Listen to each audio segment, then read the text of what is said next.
एक दिन अचानक जीजा जी का फोन आया। उनकी आवाज़ में हल्की सी चिंता थी, लेकिन वो कोशिश कर रहे थे कि मैं ज़्यादा परेशान ना हो जाऊं। उन्होंने कहा, साली जी आजकल तो आप हमें भूल ही गई है।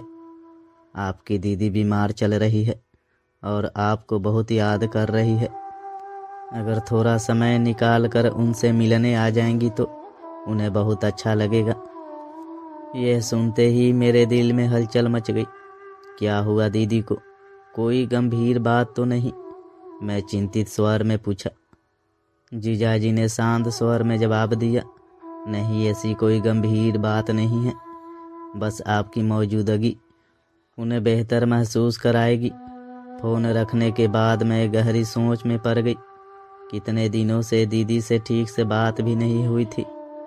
लगभग 2 साल से ज़्यादा हो गए थे उन्हें देखे हुए। फ़ोन पर बातें हो जाती थी, लेकिन वो पुरानी गर्मजोशी अब कम महसूस होती थी। कुछ दिन पहले भी मैंने दीदी को फ़ोन किया था, लेकिन बात नहीं हो पाई। जीजाजी ने फ़ोन उठाया और बताया, तुम्हारी दीदी सो रही है।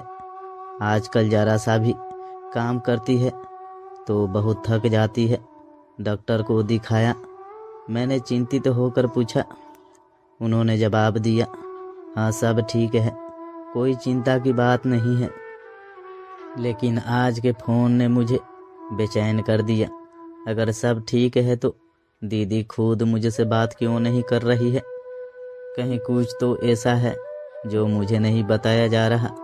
मेरी मौसेरी बहन कृष्णा दीदी और मेरी उम्र में 4-5 साल का अंतर था।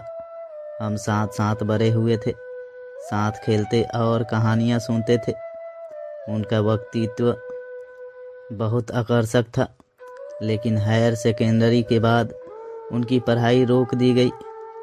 मौसी ने कहा था, लड़की को हर काम आना चाहिए, शादी के बाद उसे घर संभालना पड़ता है।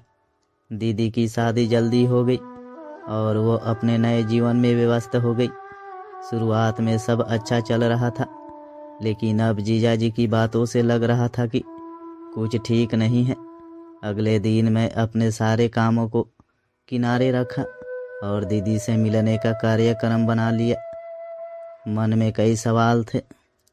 मैं सोच रही थी, क्या वो अभी भी वैसे ही है जैसे पहले थी, या उनके चेहरे की वो चमक कहीं खो गई है।